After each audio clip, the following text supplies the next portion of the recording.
If I walk over there and sit next to Mr. Johnson and carry my phone, does Google know that I was sitting here and then I moved over there? Yes or no? I genuinely don't know without knowing I'm what shocked services. you don't know. Do you or do you not collect identifiers like name, age, and address? Yes or no? If you're creating an account, yes, and using an account, yes. Specific search histories when person types something into a search bar. If you have search history turned on, yes. Device identifiers like IP address or IMEI. Depending on the situation, we could be collecting it, yes. GPS signals, Wi-Fi signals, Bluetooth beacons. There may be situations, yes. The GPS, yes. Yes. Contents of emails and Google documents. We store the data, but we don't read or look at your Gmail. But you have access to them. As a company, we have access to them, yes. The internet has slipped further and further into the hands of corporate giants. These corporations claim they protect the interests of their users, but time and again, they cross the line. From data breaches to invasion of privacy to full-on censorship, they are letting everyone know who is in control. That is, until the people took matters into their own hands and began building Web 3.0.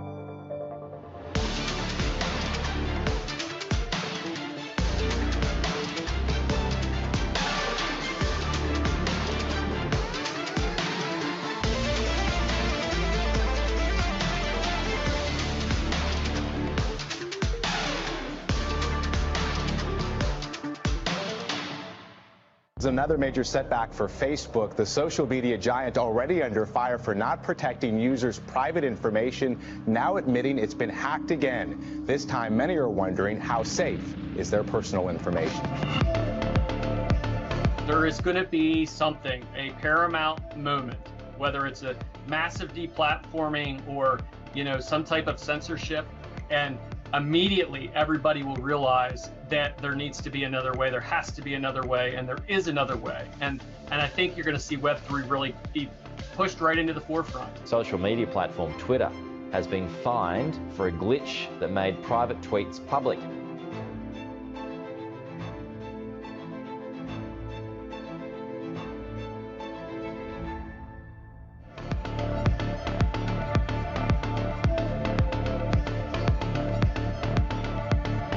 Legacy-based systems, legacy-based individuals, whether it's the financial institution or the technology sector or the healthcare sector, whatever, Web3 is a way for them to be palatable with moving to the next iteration of technology because it looks like something that they already know. They don't have to think of it as blockchain, they don't have to think of it as crypto, they think of it as the next internet.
We are live.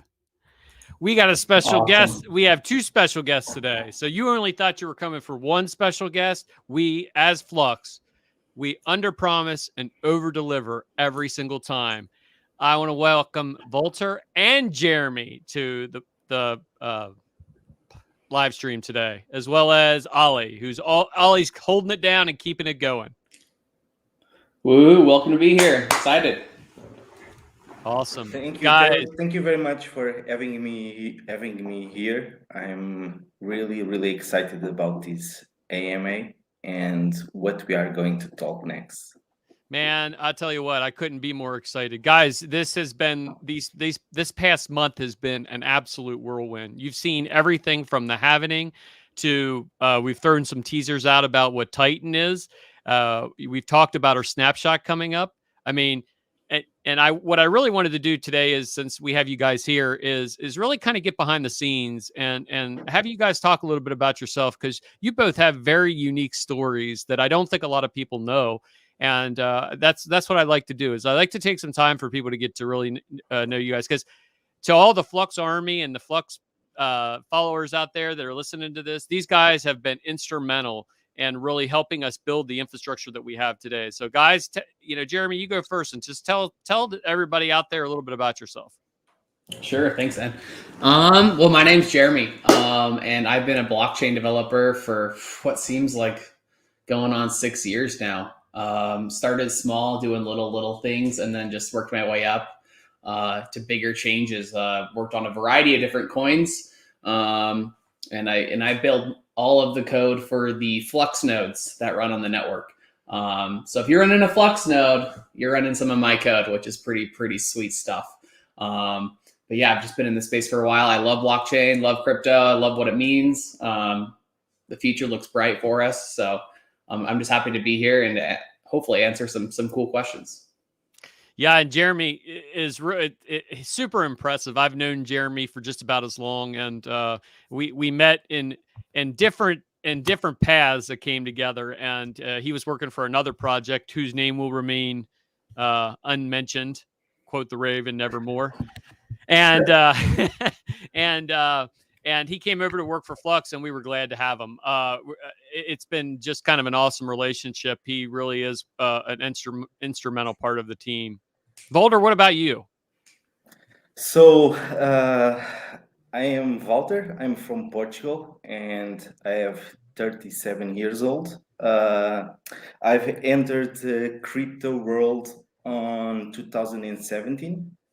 And when Zell was born, I was Discord channel. And after a few months, I decided that I want to help the project. So as I am an informatic engineer, I talked with the team and I told them that I was available to start helping the project and show my skills and also learn.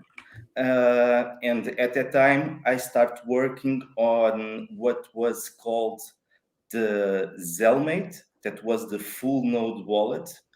And after some time, I started working also on Zellcore. And currently, I work on all projects inside the Flux. So Flux OS, Flux Bench, even the daemon. I help everywhere where it's needed. I try to give my best to help on all the projects. And that's it. I also was one of the guys who work with Jeremy, Thaddeus, and here Daniel, who decided what was going to be this node halvening that is happening currently, what would be the collaterals, what would be the hardware requirements, and coded all that stuff that you guys, me today, as Jeremy, others, that you are using every day in the Flux world. So pretty excited to be part of this team for a long time.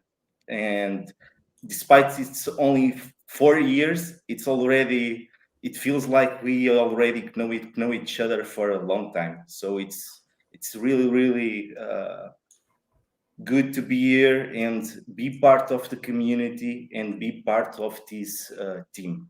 I'm very proud of it. Yeah, and anyone that knows Couldn't agree Volter, more. I was reading the chat here, and someone said Volter's a legend, and he really is. Volter has single-handedly helped every person on the project with their node at one point in time. If you've had node problems, Volter's been your man. And the whole halvening process has been kind of a crazy process because I still have the napkin. Trunk was visiting me, and we had an opportunity to go to the Harley Davidson dealership and look at Harleys, just dreaming one day that we'd be able to buy one. So Trunk on a Harley is probably scary, but that's okay.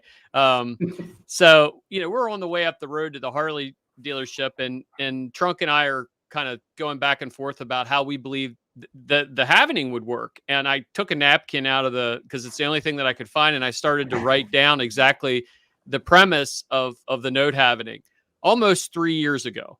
So the crazy part is I still have the napkin. I'm going to get it framed. I'll put it on the wall back here once it's all done. Because the idea of just, haphazard, just kind of going through things, just fleshing out the ideas and brainstorming it, and then bringing you guys in. And then all of a sudden, what is a vision all of a sudden becomes reality almost right in front of us. So, I mean, I think it's an understatement to say that what we're doing with the halvening, it's a big deal. I mean, it's never been done before at this scale. And, Jeremy has put in yeoman's work, and Volter has been hugely integral to these pieces. And yeah, we're super excited about it. Yeah, I think it's going to be a really good thing. So guys, tell me a little bit more about and somebody asked about the swag. So this is actually a champion sweater. So look at that. So apparently my kids tell me this is cool. If you have this C, I didn't know. So I don't know about that. Well, I don't know. They tell me that I'm cool now because I have that. No, they didn't really tell me that, but they just did say the C was cool. So yeah. So tell us a little bit about what you guys are working on now in terms of how the halvening is going, because we're like really getting into it. Our first node tier has moved over. We cut our requirements down. We saw 5,000 nodes online. Did you guys see that this morning? 5,000 nodes. It's insane. It's amazing. Unbelievable. Yep. I didn't think it would happen this fast, but and I think we're only going to get higher. Honestly, this happening is blowing my mind. So Jeremy, tell me about the next couple steps and explain it the way that everybody, even I, can understand it, because I understand it because I just get hanging out with you guys all the time and asking lots of questions. So basically, our happening process, we have 3 different Flux node tiers, right? Right now, it was the collateral was 10,000 Flux, 25,000 Flux, and 100,000 Flux. So the happening is changing those collaterals to be 1,000 Flux to be the basic tier, 12,500 Flux for the middle, and then the top tier is actually 40,000 Flux now. So in order to make this change happen and not lose all of the Flux nodes on the network, we have to do it 1 tier at a time and have a grace period where it's okay to be running a Cumulus node, which is our lowest tier, at 1,000 collateral and 10,000 collateral. So that's where we're at right now for Cumulus. So right now, actually, I think, let's see if these numbers are right. We have 2,847 Cumulus nodes with 1,000 collateral and 958 Cumulus nodes with 10,000 collateral right now. So in about 1 week, that whole transition is going to end up eliminating the 10,000 collateral nodes and only allowing the 1,000 collateral nodes. Does that make sense? Makes sense. And it's actually, man, if you're going to plan off a scaling event like this, kind of letting them overlap each other as we go and then staggering them out, that was genius. And I take no credit for that part of the happening. That was all these guys. These guys were the ones that brought that together. Cause like in my mind, it was like, today's the day. This is the fork. Everybody goes to the new collateral. And then Jeremy's like, well, yeah, that'd be okay, except for the fact that the entire network would go down, and I'd be like, yeah, well, those are little things that you guys have to figure out because I don't necessarily understand all that. Yeah, so we are currently staggering it by about 1 week to start each tier, and each tier has 2 weeks to transition over. So, like I said, we are in the middle of the Cumulus transition. And really soon, the Nimbus transition is going to start. So that means we're going to move from 25,000 collateral to 12,500. That transition is going to take 2 weeks as well. And then 1 week into the Nimbus transition is when the Stratus transition starts happening, and you'll have 2 weeks for the Stratus transition as well. So we're trying to keep it as simple as possible, so that everyone can follow what's happening. But it's really cool stuff. Well, that's awesome, Jeremy. So, Volter, I have a question just kind of directly towards you because you seem to be the man with the plan when it comes to support. So, tell me, if I was getting into the space for the very first time and I've just found Flux, I just fell down the rabbit hole and I'm down into the Flux ecosystem. What does that look like in terms of, is it easy to run a node? Is it hard? What kind of criteria? What equipment do I need? Just give us like a real quick snapshot of what that looks like. So from my point of view, currently to be a Flux node operator, anyone with, I would say, some IT skills can do it easily.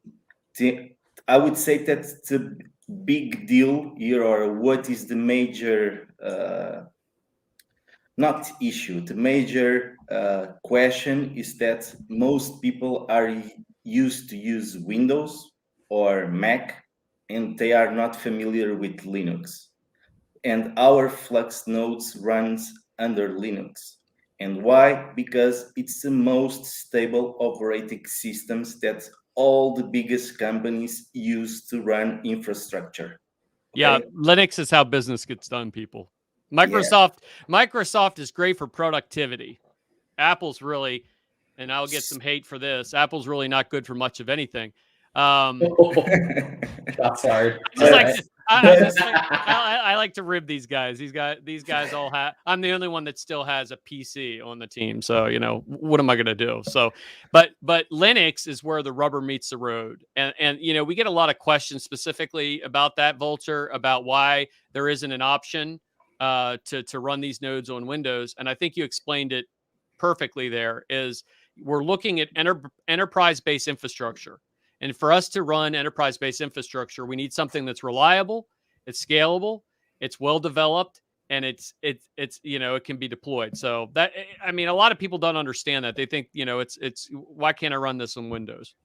Yeah, but currently with all the official medium guides that we have out there, I would say that is really, really easy to just follow them, because it's not just the medium guides. We have medium guides, we have video guides. So I would say most people that are listening to this today and learning about Flux for the first time, what they need to do is read the official medium guides and don't be afraid to execute them.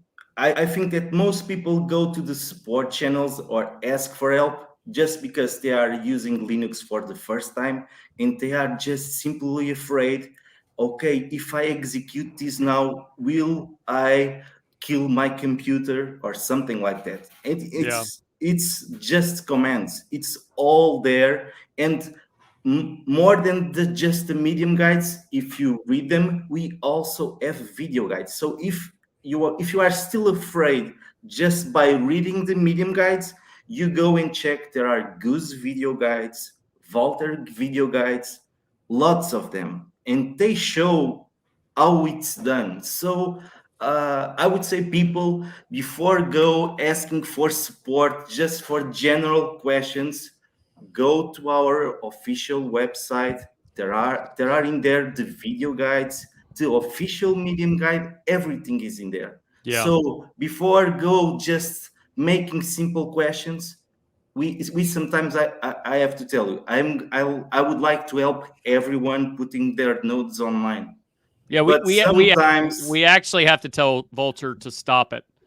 And because he will So run much him, time. he'll run. I mean, like seriously, you know, he wants so bad to help everyone that, you know. Oh, and the other thing I want to mention too, Volter, I didn't mean to cut you off. I'll let you go again. Is we never DM you first. Like if you need help and you need to come in and you need to ask questions, you know, people kind of take a jab at me for this, but if you haven't done the research yourself, if you haven't went out and actually went through the guides, and you haven't went through the practice to be honestly to become a decentralized systems administrator, because that's the commitment that you're taking on when you tune up a Flux node. It isn't a one-click deployment node. This is no bullshit scam project that sells you an NFT and pretends you got a node. This is legitimate. This is hard work, and you're incentivized and you're rewarded for that hard work. But isn't it like one of the best feelings in the world when that node finally goes online and you see it confirming? It's like when you're mining and you get your cards all lined up and you're like, the first time it starts to hash, you're like, oh, man, it's a they good are feeling. working finally. Yes, good feeling, man. It's a good Yes. feeling. Yes. So I would just like to add something that I think that will go to the same way that you were now talking, is that people need to understand they need to have some skills in some Linux skills. We can't be teaching Linux on Discord. If people don't know it and they don't go on research or any other web search sites and search and start to learning, wait for Project Titan. Yeah, that's what I have to say, because not everyone have the skills and can be a Flux node operator. Okay, despite I would like to everyone to be, some people, if you check the video guides, if you check the medium guides and you feel, okay, this is too difficult for me, wait a bit. We will have something for you. Yeah, and you know what, Volter, why did you point your finger like this at me when you were talking about that? Are you trying to tell me something? Because I feel no, like I wasn't. That was a perfect segue, because the next thing I wanted to briefly talk about was Titan, because I don't know if you noticed, but there's been some teasers floating around about Titan being early, possibly. Are we looking at this? Is this something that's going to happen? I think so. I think we're hoping, but we can't say for certain, right? Timeline commitments. Look, these guys, I might be Leaky Dan. They are rock solid in their commitment. All I can tell you is I've seen it with my own eyes, and it's there. So I think Titan will be a big deal. And so, you know, guys, tell me a little bit why Titan is important, because Volter, you alluded to people that are going to struggle or maybe have problems. Why is Titan a big deal? For me, it's a big deal, special because, for example, I imagine myself, if I don't have the time to be controlling Flux nodes or checking if they are running properly, because like you said, this is like a job, and we already have several people in our community that leave their jobs just to be Flux node operators. So this is important for people to understand. So what I say is Project Titan is so important that will allow everyone else that don't have the time or don't have the skills, but they want to participate in this project and be part of the Web3 future. Yep. So they will have a way to contribute and also get rewards from it. So I think it will be a major milestone on our project, having the Project Titan out. And I hope it's going to be in the next few weeks, I would say. Yeah, all right. Well, a solution that makes it easier to set up nodes and get rewarded, right? So that's our main goal with Titan, and I think we're going to hit it right on the mark. So okay, so you know, and I know the answer to this, so I'm going to play devil's advocate here. Where does my Flux sit if I'm participating in these shared nodes? Because shared nodes are, they've been a nightmare in the past. So why is Titan different than every other shared node project that's been in existence? Good question. Well, I don't know how detailed I should get here. I'll help you out. I don't want to be leaky Dan here. Like, Well, how detailed can I get? You can get as detailed as you want. All right. So basically, for Titan nodes, we're making it use more secured addresses. So instead of just one private key being required to send Flux from an address, it's actually going to require probably 4 out of a total pool of 6.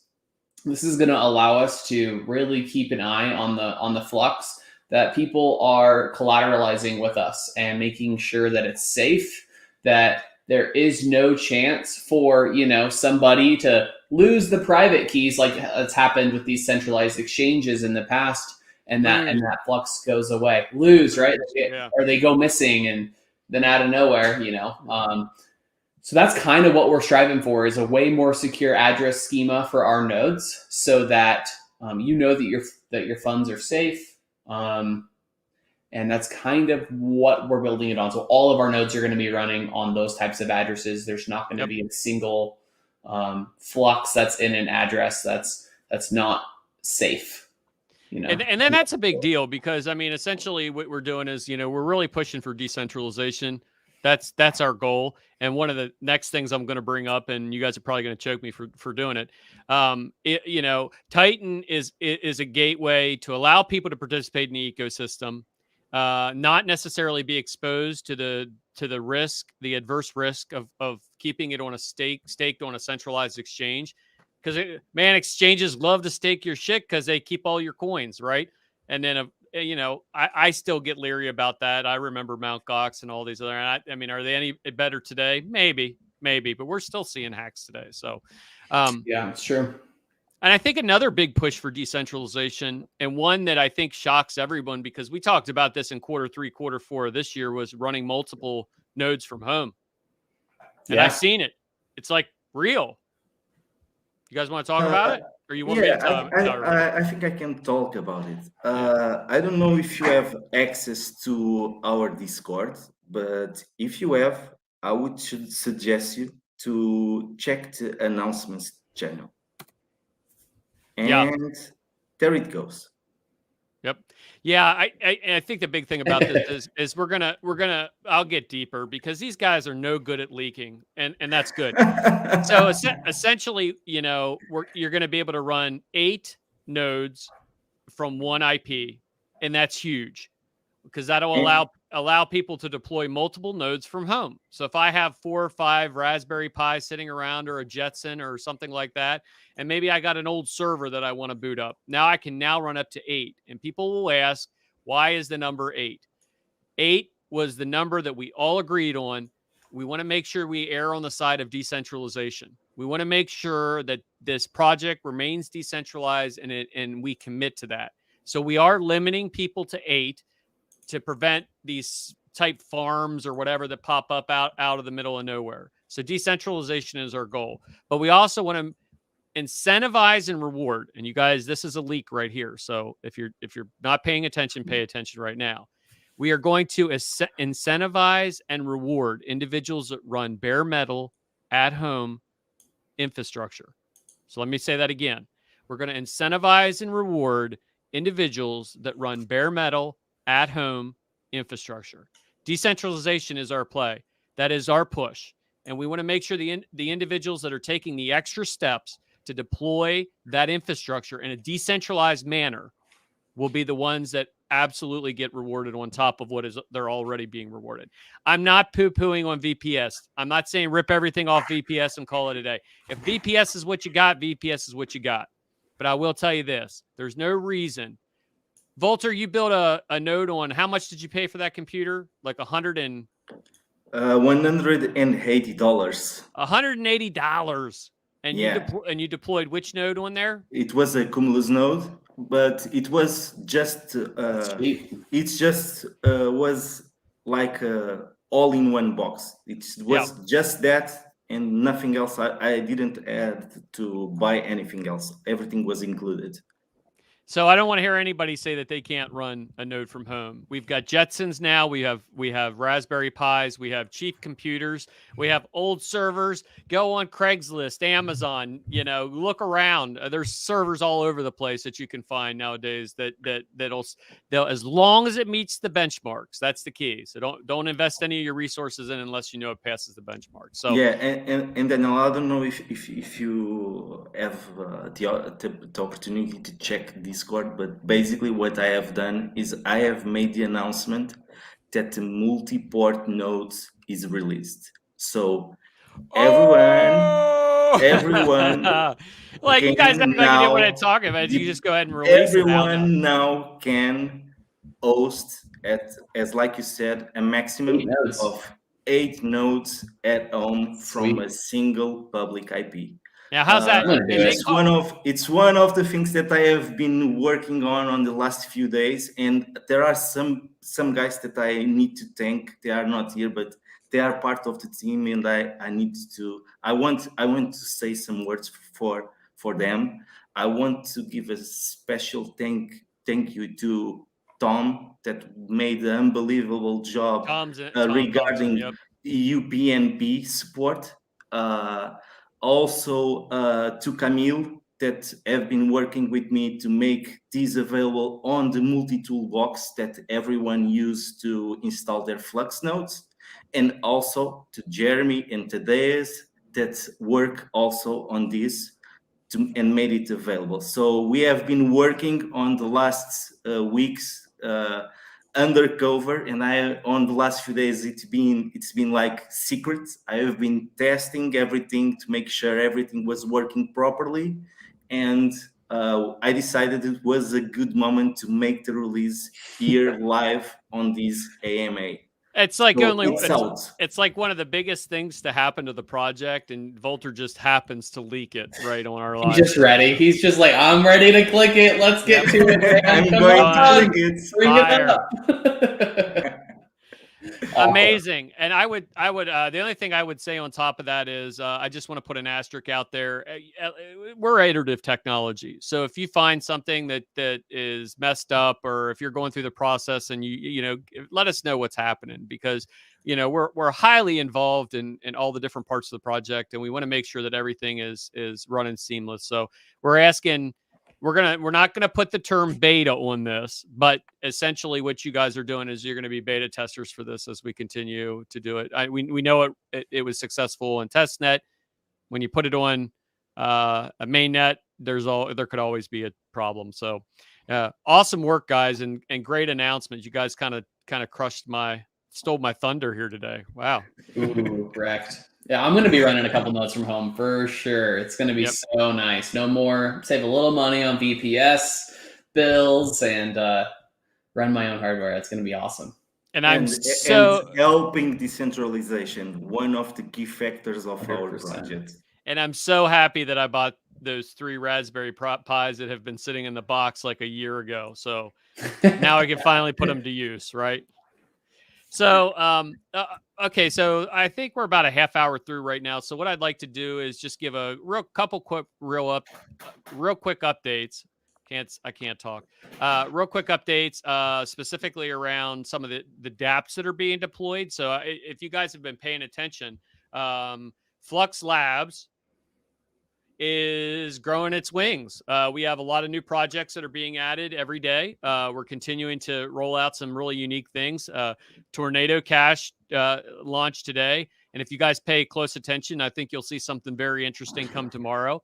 And we want to really start to get these dApps out in the hands of people that, can use them, and they're practical and they're realistic. We want to see this happening. So you're going to see Flux Labs to continue to kind of cultivate that. That's our incubation and acceleration arm of what Flux is. So if you see the main Flux page and you see somebody on there, they're a partner. If you see a Labs page, then they're still a partner, but they're partnered with Labs, and that's our incubation and acceleration arm. So Cadix, KDL, there's a host of them. I can't remember them all, but there's a bunch of them. So really excited about what's happening over there. So Anything else, guys? Anything else you could think of before we open this up to AMA? Dan, I gotta say, when you're repping Flux Labs, you just gotta take the sweatshirt out, man. You just got, it's a little hot in here. Flux Labs. There you go, buddy. Yeah. I'm pretty excited with what the node halvening will bring as resource to the infrastructure, because I know there are other projects that are waiting for it to spawn things on Flux network. So I would say the next few weeks, months, we'll be pretty excited, and we will probably also are going to do some proof of useful work on the Flux OS network. No, let's see. Mute him. Who can mute him? I don't know, but I am pretty excited because I see every day new people reaching out to us, and some to ask some help to understand how the Flux OS works, how the Flux domain manager works. But I see like almost, I would not say every day, but every couple days, I know there is or a new website or a new service that someone spawned on our network. So a couple of the ones we just saw came on board, and I failed to mention them, was Atlas, and is moving a good bit of their infrastructure over, and then we just had Haven launch and that was a fulfillment of a 2-year commitment, because when Labs was first initiated, Haven was the very first one we partnered with. And our ultimate goal was to deploy on Flux. It took 2 years to do it, and we finally got it done. And they're now on run on Flux. And I like statistics, and this is where Trunk gets tired of listening to me because I always pick his mind.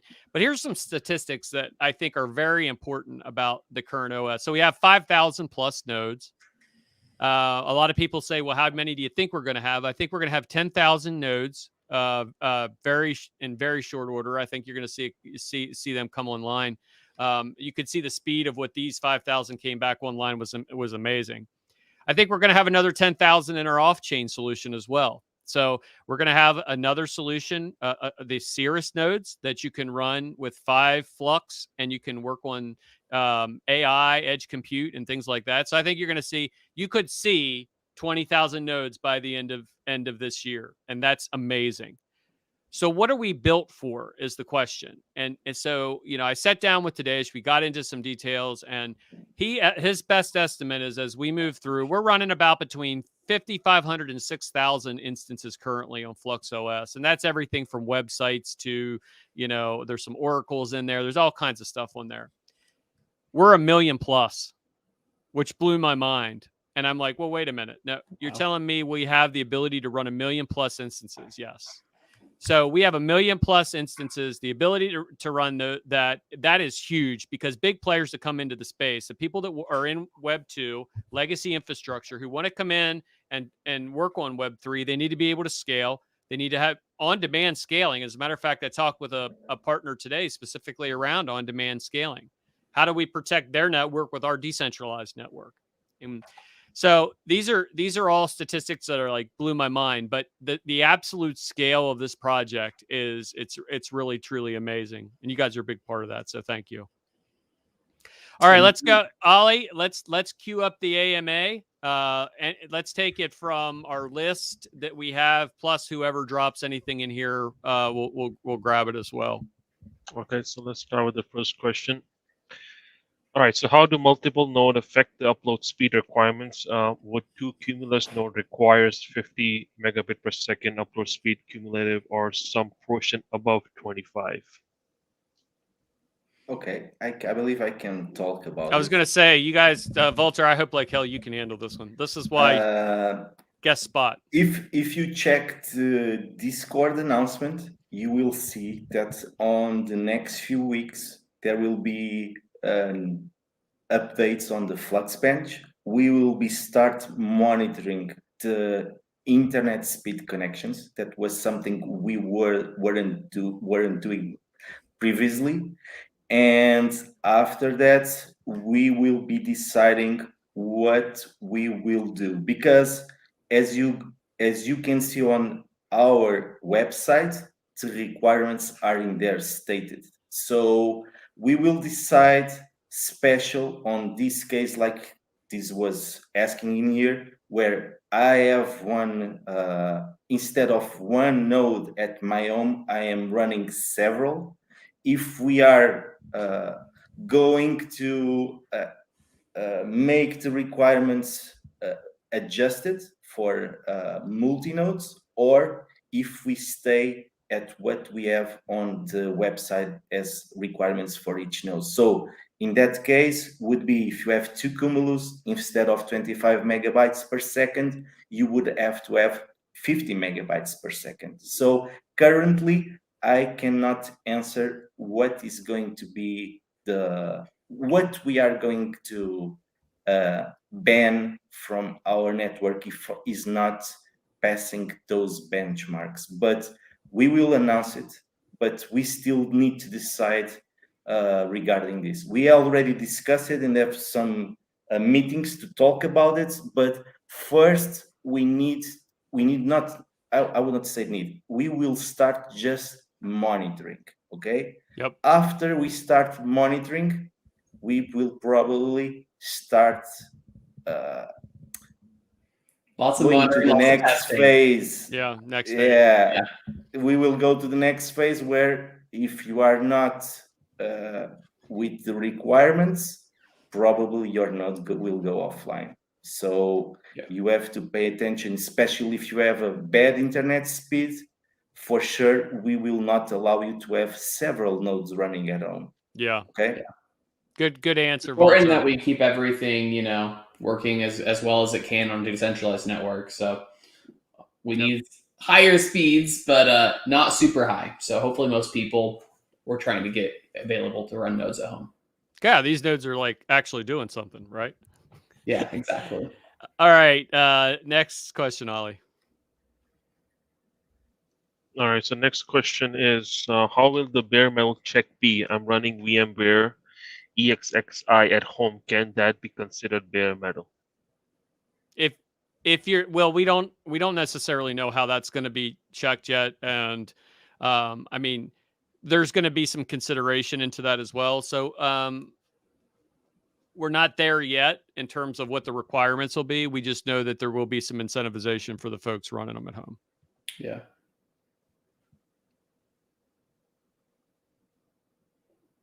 All right. So then, yeah, I guess a little bit more on that. If you are running hardware from home, you should qualify. So that's going to be our main goal, and it's a big challenge to overcome. So, but more news on this, I'm sure. All right. So next question is, any plans to add more use cases of Flux besides hosting? Whoever asked this, I don't necessarily know that you can understand what we're doing. We're not looking. I mean, our use cases are far and wide. I mean, we've made the most out of our utility asset, and that is Flux. Everything that you do on the network requires Flux, whether you create a node, whether you're transferring in parallel assets and moving to other chains. Our focus has been and will always be our infrastructure. We are an infrastructure play. We are the AWS on blockchain. We're not looking to be the fancy NFT project or whatever the soup du jour, metaverse, universe, whatever the hell that is. We are very concentrated on decentralization, allowing and assisting other projects to be decentralized as well. So, the use case is there within itself. And I will tell you, Volter, you mentioned about new people. There isn't a day that goes by that I don't see a Web 2 or a legacy-based project reaching out to us to understand exactly how Web 3 works. So our use case, hands down, without a doubt, is better than any other crypto project out there. And I believe that wholeheartedly. So I don't know what else. I don't know what else you want us to do. We're just like building everything. No, Dan, we only host, of course. Yeah. Remember that everything on our project used the Flux coin. So Daniel mentioned is the part of the parallel assets, but Even the XDAO use Flux. If you want to host something on Flux OS, you have to use Flux coins. So Flux is used in multiple places on our project. So and other projects too, right? We got Flux on a variety of other chains as well. So we're really, really expanding. Man, I wish I could leak some shit, but I'm not gonna. I'm gonna behave. I'm gonna behave. I'm gonna take the anti-Volter road here. All right, next. All right, next question is about smart contracts, Dan. Any news on that? Well, I mean, Infinity contracts exist today because basically what the deployment of the dApps are really kind of a type of smart contracts. I mean, historically, what people think of smart contracts, I think of Ethereum and smart contracts like that. I think you'll continue to see us build out the Infinity contracts that we already have. But I also think what you'll see is us starting to partner with people that are doing smart contracts a hell of a lot better than us. So, you know, the one nice thing about Flux is we don't pick or choose winners. We pick the best technology, and that's what we start to incorporate. So there are people out there that are doing smart contracts, and they're doing them very well. And I think you'll probably see more partnerships and more development around that in the future. All right. So next question is any updates on the Flux NFTs? So Flux NFTs are going to be, so we're getting through the halvening and we're getting through some other components that we're going to be working on. But the, you know, there's a lot of folks out there that are doing NFTs right now. Again, we're going to be an infrastructure play for NFTs. And if NFTs really consist of two parts, the contract language that they're created on, and then the actual JPEG and or GIF or video or audio clip. And right now, everything is being stored on centralized infrastructure. You're going to see the ability to deploy that second part of that smart contract. So you might see something executed on the Solana network, but actually it resides on the Flux nodes. That's something we're working on. And you'll be able to hold you'll be able to hold your items inside of Zelcore. So, you know, we have a big push coming up for Zelcore, and you'll hear more about what we're doing with Eve here over the next couple weeks. But right after Eve, I think, is when you're going to start to see really a push for NFTs. All right. So next question is any insight on new Zelcore UI UX updates? Yes, they're working on it now. I've seen the very first iteration, and it's boss. So it's not a massive overhaul. It's more about taking the information that we compiled from your survey results, which everybody was glad to participate in. We got hundreds of surveys back specifically around UI UX. So some of these things you're already starting to see kind of trickle out. You're starting to see the buttons in the mobile change. Everything's a little bit more seamless. You know, you don't have to necessarily reach as much with your thumb and things like that. These are all things, you know, that we're working on to make it a lot more seamless, a lot more easy to use. And I will tell you, the next 2 weeks, you're going to get your mind blown when you see Eve. Eve is like, if you think so cool, I can't even put it in words. Like it kind of makes me speechless, and I would get in trouble if I gave too much information. But I will say this: there are very few moments in technology where you have to stop and really look at it and savor the moment you first learn about it. And when I got off the call seeing the demo of Eve work the very first time, I had goosebumps. That is huge. We are doing something, again, that's never been done before. And we're doing it in a way that is decentralized. It's built well. It's scalable. It's easy to use. So we're polishing those pieces up. Eve is going to is a home run. So we're excited to have that come out. So. All right. So next question is, I assume running VM that assigns the cores, memory, and SSD will be metal. The question I have is, should we consider adding a GPU to add different compute power? Good question. As far Walter, I don't think so. I don't think we require any GPU hardware or anything like that for computations. No, currently it's not required, and the only device that I would like to have many on our network, I already checked, and we already have some, is the ability of running some AI stuff on Flux nodes. And you know that we have bring this with the Jetsons, but I know there are other devices that are also starting to bring the AI capabilities to mini boards, stuff like that. And I know that are people interested in run dedicated stuff on these devices. So I don't know if soon or later we will also have. I know I would not. I don't. Something that will. Something that will also require a GPU. I would say this, and somebody actually, a Flux Moon in the chat actually hit it on the head. He said proof of useful work will handle the GPU work.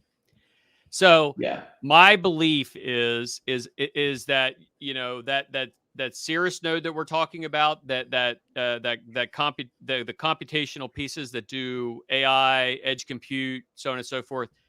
What if I told you that we could use damn near any infrastructure and that on that off-chain solution? And what if I told you that you could run an FPGA or a GPU, or you could run a Jetson or a Raspberry Pi, and you could basically allocate that computational resources straight to a marketplace where it can be utilized anywhere, anytime by whoever would like to utilize it and pay to utilize it. And that's exactly what we're working on with our Cirrus nodes. We're working on the ability to have those pieces in place and cultivate and develop that side of the node house out. And I think it's going to be a big deal. And as we move forward with proof of useful work, that becomes very super important, that part of the network as proof of useful work comes around. So yeah, it's a good question. And I don't know, I might throw a GPU in there just to say I was the first. So we won't count it, man. We won't count it. Don't worry. Well, yeah, what are you gonna do? All right. So next question is: any plan on how to deal with ETH POS hash rate transfer? We're ready. Hell yes, bring it. Don't sing it, bring it. Let's go. I mean, we've been working with all of our pool operators to make sure that their pools are up and bulletproof. You know that we had some challenges with Flux Labs as well. We've reworked the user interface. I don't know if you've seen it, but it's fantastic. Simon made a fantastic job. Yeah, we're working on redundancy to be able to deploy additional resources where needed to be able to scale. I would say, contrary to we've rewritten Flux Labs pool code as well. Like it's completely rewritten in testing right now. So we're ready. Yep. So I would say, contrary to whatever shitcoin influencer you're listening to, Flux is positioning themselves to be the workhorse for proof of work. Why? Because we love our miners. We believe we have a very well-developed project, and we're going after it. We will be the logical choice to move to with your hash power. So yeah, bring it, guys. We're ready. And one more question I've seen more common, Dan, is people are saying about, the Zell hash is more efficient on the green cards or on the red cards. Is there any plans to maybe make it more efficient on red card by, working on the algos or revising the algo to make it more efficient? So I think it would be remiss for us to spend any time working on, our algorithm that we're eventually going to shift to proof of useful work. So I would say this: having less on team green or on team red than you have on team green is better than having nowhere to mine. I still have. I mean, I can remember running AMD cards. I had a farm and we ran AMD. We run whatever the hell you could find to run Flux. It wouldn't matter. Give me an old 1050 Ti. I'd crank that thing up and still be sitting in the corner of or a RX 580 or whatever it was. It didn't matter. It's all relative. So I would say this: we're not going to mess with the current algo. We are going to take into consideration exactly that point as we develop out proof of useful work. And I think what you're going to see is an equalization between both of those. And because the way proof of useful work is going to work is it's really going to just take into consideration the computational resources that you bring, and one doesn't supersede the other. So it's going to be a lot more of a level playing field. All right. Next one. Any Zelco plus voucher giveaways, Dan? We haven't done that for quite a while. Yeah, let's do it. I don't care. Let's do it. Ollie, let's toss a bunch up in Discord later on. Let's just fire some out there. Yeah, let's do that. All right. Next question. Is there any chance we will get a Zelnode UI HUD for Node Ops? First, it says Zelnode. I don't know what's a Zelnode. What is that? Flux node, right? Yeah. must be an OG. That's probably a question we need to ask the team, because I'm not even really sure, how to respond to that. So, yeah, we could probably push that back to Today's and get you an answer. All right. Next question is, will mining rewards be different in a proof of work? Will there be a proof of work reward separate from current algo like dual mining? Yeah, on this one, we're not sure yet. Honestly, as we start developing out proof of use work more, we'll be bringing more information to the table about this type of stuff, about rewards, how we're going to reward it and stuff like that. But as of right now, I don't think anybody on this call can really give any information that's not just FUD, so. I can say something. All I'm going to say is all this is going to be taken into consideration as we work forward. I mean, obviously, as we grow this network, and this network is going to grow immensely over the next several months, we have to take into considerations to make sure that things are fair and equitable for everyone. So, the nice thing about it is you have miners and node operators and blockchain people that are really working on this proof of useful work. So their best interest is to make it as seamless and as well developed as we possibly can to incentivize people to participate with those additional resources. All right. So next question is, all right, what kind of security controls are in place that stop a node op from sniffing application traffic on their nodes? So that's another one we probably have to bring Trunk into play on this, because really from the security, and probably get Greggy involved in this as well. So I'll tell you what, the next AMA we'll bring that piece, save that question, and we'll bring it up. So there, security is our number one. I mean, like literally number one. Everything we do revolves around security, privacy, security, scalability, so on and so forth. So that's a big piece for us. But you probably don't have the right devs and business guy on the call to answer that question. So we can get that answer for you. All right. Next question is, how often are benchmarks run on nodes? Some VPS providers are not very reliable. Good question.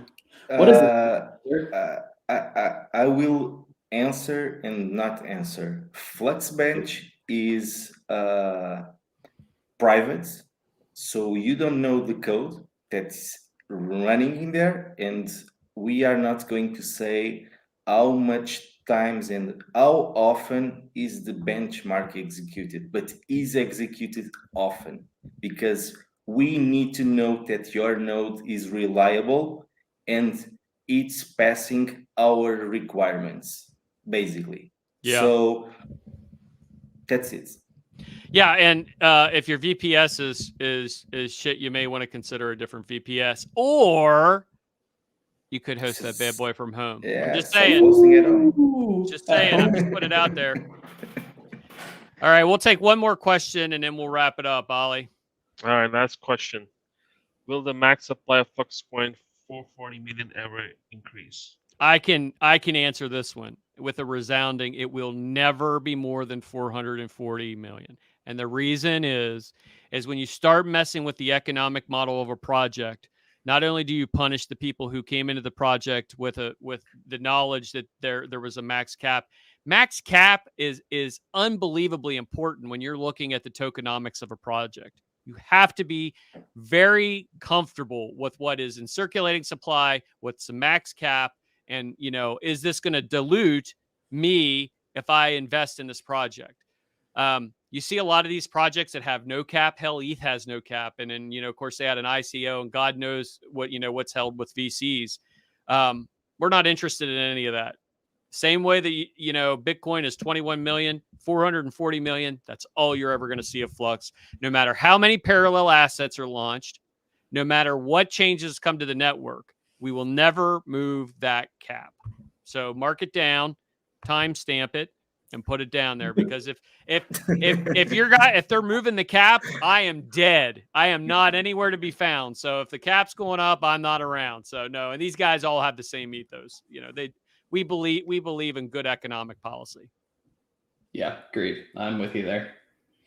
All right, guys. Hey, thanks for jumping on here. I know you guys are super busy, and I really am grateful you guys jumped on. Ollie, thanks for hosting us again. We're going to have another AMA. We do have some partnership stuff coming up too that we're gonna have coming out as well. So keep a tight eye on Twitter and the announcement channel for the next couple weeks, because I think there's some stuff out there that's going to come that you guys are going to really like. So thanks to everybody in the community. Thanks to all the developers. Thanks to everyone. And let's build the future today. Thanks, guys. Yeah. Thanks for having us on. Thank you very much for your time. Bye-bye.